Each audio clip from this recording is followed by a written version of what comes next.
Oh my god, wait a second. Did they remember that Martian Manhunter has powers that aren't Superman powers? Did they remember that they actually have Professor X, except also Superman and a shapeshifter? This is big. Welcome to the heart of the stories we tell. My name is Rob, and tonight I will be reviewing Episode 4 of Season 4 of Supergirl. And boom, we're back. And you know what?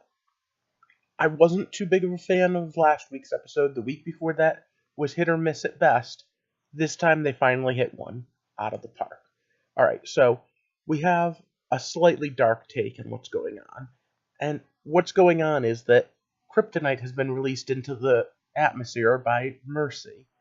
Basically, that means that everyone's being irradiated and Supergirl's dying, and if Superman came back, so would he. Of course, it's still being done by someone who's a hero in the comics, so boo.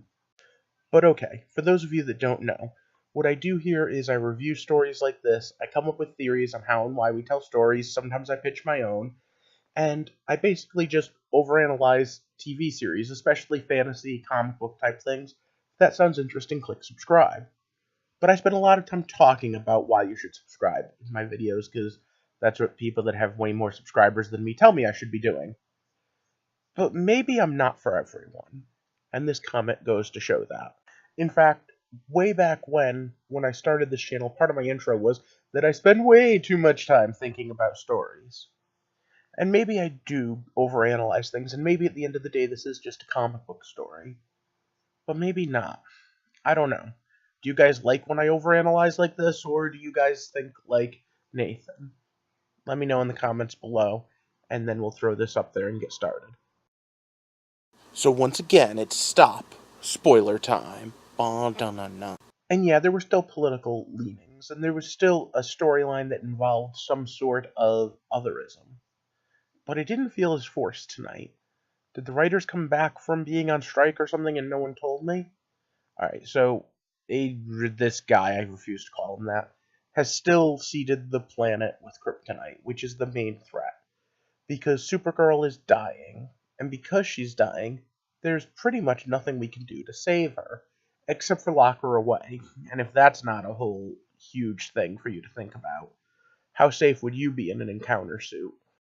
I don't think that I'd like to live any length of time in a bubble suit like this.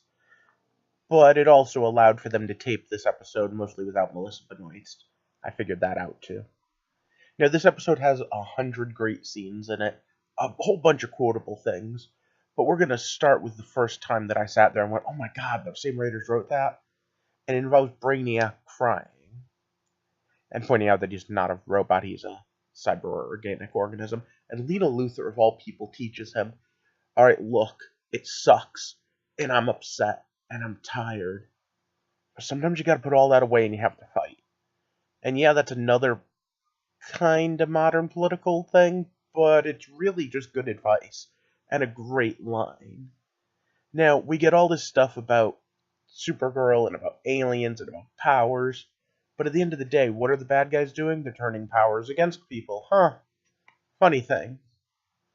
Alright, next good quote comes from Supergirl's sister talking to Martian Manhunter. She sits there and she says, just being a pacifist doesn't mean you don't take action. It means you have to find a way to take action without raising the sword. And that's a really good quote, too. Seriously, where were these writers last week and 2 weeks ago? And then we have the president, like, flipping out, and I don't quite know what's going on with him. I think there's gonna be more to that. And we have the whole conversation between Manhunter and Supergirl. We have Supergirl and her sister talking each and every time. Now, as all of these great moments go, we also get introduced to a new character. Meet Manchester Black. In the comics, he led his own team, he was a powerful telepath, and I'll be honest, I know more about his sister than I do about him, but he's a bit of a bully and a bit of a badass, and kind of an anti-hero, but also kind of a villain, depending on the story. Again, I know his sister from Justice League Elite more. And when I see him and Agent Liberty in the same episode, I sit there and I go, Really? You turn Manchester Black into a toned down kind of bully, and you turn Agent Liberty into an outright villain. Now, that's not to say that there aren't good things dealing with the villains this week, because we do have the plan, and it does show that finally the Graves siblings are coming into their own, and it's about time. Meanwhile, we have the DEO pretty much falling apart, and another great scene, and Alex giving her little speech about how awesome the DEO is and how they lean on each other. And then the entire moment between Jimmy and Dreamer, where she says, hey, look, bad things could happen. And he's all like, that's what being a hero is all about. Going out there when you know bad things are going to happen. Which is kind of what Supergirl has to do, because even though the kryptonite poisoning is still out there, she has to go out there at the end of the day. Hey, look at that, we tied it all back together again. And to be honest, the ending of this, the whole actual showdown, the sequence where they have a gun to Supergirl's head, which is kind of funny, because, she's immune to it, but breaking the seal would still kill her.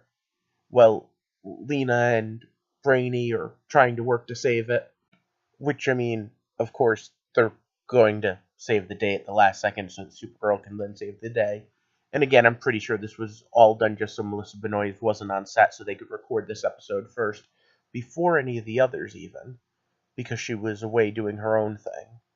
But alright, so Mercy and Otis get shot by those quills, and Brainy and Lena save the day. But then, oof, that Manchester Black, oh, that was some heartfelt. I don't know who this actor is. I don't think I've seen him in anything before. But damn, he needs his own TV series with that type of emoting. Overall, though, I'd say this episode was outstanding. They hit it out of the ballpark. I hope the writers stay on point like this, and I hope they remember to use Manhunter's telepathy more often. It's like his most useful tool, since it's something that differentiates him from Supergirl. I hope we find out what's going on with the president for sure, and I also hope that we get to see a little more of this, and a little less of what we've been seeing. Even the little trick at the end, come on. Guardian of Earth, Guardian of Liberty. Great way to spin the bad guys. Way to go. But alright, what did you think of the episode? Because I was really impressed by it. Oh, one other thing, I guess Russian Supergirl really is on our Earth. That's not an alternate reality like some people had guessed, because she was worried about the kryptonite too. But let me know what you think about that too down in the comments. And of course, this is the part where I have to ask you to do all those things that YouTubers ask you to do, like share and subscribe.